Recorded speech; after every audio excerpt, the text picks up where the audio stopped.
The thaw film की कहानी Arctic के एक दूर दराज रिसर्च स्टेशन पर आधारित है। बर्फ में एक प्राचीन वायरस छिपा होता है जो बर्फ के पिघलने के साथ सक्रिय हो जाता है और मनुष्यों को संक्रमित करता है। फिल्म की शुरुआत में डॉक्टर कोपन एक वीडियो रिकॉर्ड कर रहे होते हैं। इसमें वे अपना परिचय देते हैं, जिससे पता चलता है कि वे पर्यावरण के विशेषज्ञ हैं। वे अपने जीवन की कई उपलब्धियों का जिक्र करते हैं, लेकिन अब उन्हें ऐसी जानकारी मिली है जो उनके सभी कार्यों को गलत साबित करती है। वे बताते हैं कि उन्होंने आज कुछ ऐसा खोजा है जिसे वे बचपन में एक बार देख चुके हैं।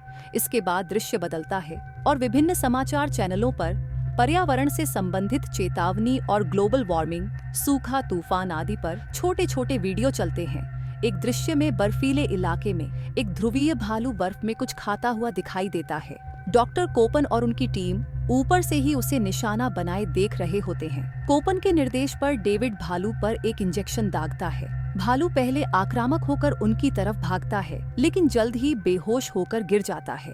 जब टीम उसके पास पहुंचती है तो वे पाते हैं कि भालू पहले से ही किसी गंभीर बीमारी से ग्रस्त है। टीम का एक सदस्य उस जगह का निरीक्षण करता है जहां भालू कुछ खा रहा था और बाकी टीम को बुलाता है। वे सभी हैरान हो जाते हैं जब वे वहां खून के धब्बे देखते हैं। कुछ समय बाद डॉक्टर कोपन का वीडियो एक कॉलेज में दिखाया जाता है, जहां 4 छात्रों को ग्लोबल वार्मिंग पर रिसर्च का असाइनमेंट दिया जाता है। इस ग्रुप में कोपन की बेटी भी होती है। एक फोन कॉल से पता चलता है कि कोपन की बेटी उनसे नाराज है।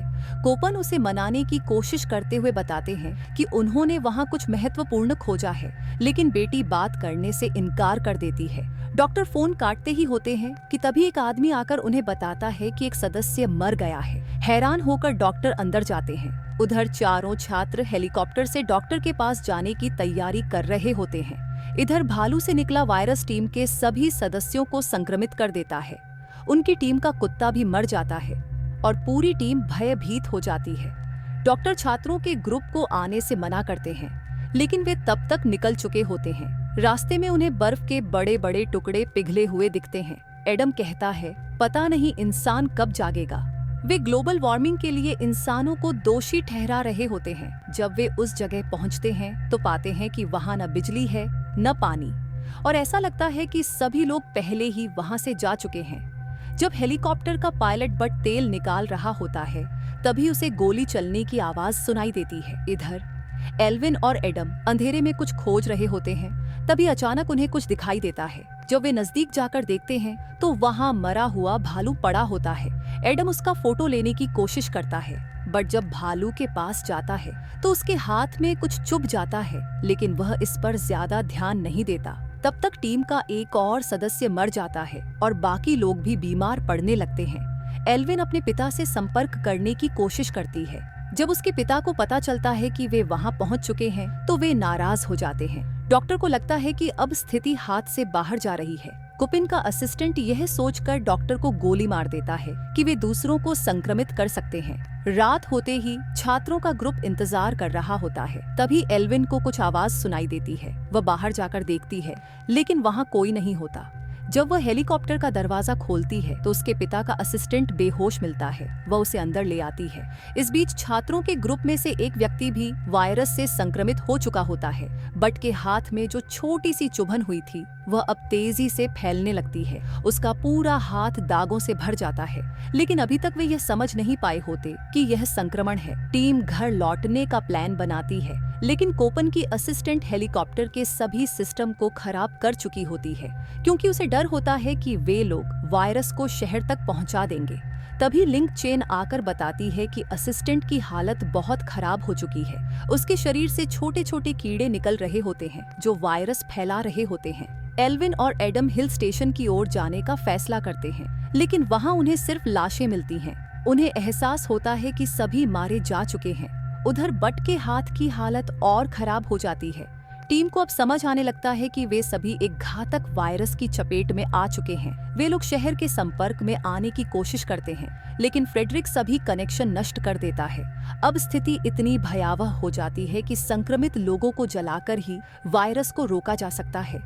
एल्विन को भालू और असिस्टेंट के शव जलाने के लिए भेजा जाता है, लेकिन वहां कीड़ों की इतनी बड़ी संख्या होती है कि वह उन्हें जला नहीं पाती। फ्रेडरिक उसे बाहर नहीं आने देना चाहता, लेकिन एडम उसे बाहर निकालता है। फ्रेडरिक अब सभी को जांचने के बाद ही संतुष्ट होता है कि वे संक्रमित नहीं हैं। टीम के 2 सदस्यों ने तय किया कि वे जहर का इंजेक्शन लगाकर अपनी जान देंगे, क्योंकि उनके पास कोई और विकल्प नहीं बचा होता। पूरे ग्रुप में अब सिर्फ 3 लोग बचे होते हैं, एडम, फ्रेडरिक और एल्विन। फ्रेडरिक को लगता है कि एल्विन और एडम भी संक्रमित हैं और वह उन्हें मारने की कोशिश करता है, लेकिन तभी किसी और द्वारा उसे गोली मार दी जाती है।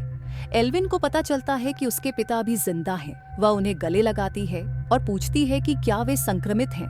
कोपन कहता है कि नहीं, लेकिन अब उन्हें शक होता है कि ग्रुप के अन्य लोग संक्रमित हो चुके हैं। कोपन का सुझाव होता है कि इस जगह को आग लगाकर नष्ट कर दिया जाए। जब वे पेट्रोल डालने के लिए जाते हैं, एल्विन को याद आता है कि उसके पिता ने एक वीडियो रिकॉर्ड किया था। वह उसे पूरा देखती है और समझ जाती है कि उसके पिता खुद को वायरस से संक्रमित कर चुके हैं। उनका उद्देश्य लोगों को यह बताना है कि ग्लोबल वार्मिंग से पैदा होने वाले वायरस ही मानवता के विनाश का कारण बनेंगे। कोपन उन्हें कमरे में बंद करके चला जाता है। तभी एक दूसरा हेलीकॉप्टर आता है जिसमें कोपन बैठता है। एडम उसे रोकने की कोशिश करता है, लेकिन हेलीकॉप्टर उड़ जाता है। एडम बेहोश होकर गिर जाता है और उसकी मौत हो जाती है। फिल्म के अंतिम दृश्य में एल्विन हेलीकॉप्टर पर गोलियां चलाती है, जिससे हेलीकॉप्टर नीचे गिरकर जलने लगता है। डॉक्टर कोपन के साथ ही अन्य लोग भी मर जाते हैं। अब उस जगह पर केवल एल्विन ही जीवित बचती है और यहीं फिल्म समाप्त होती है। इस वीडियो को देखने के लिए धन्यवाद।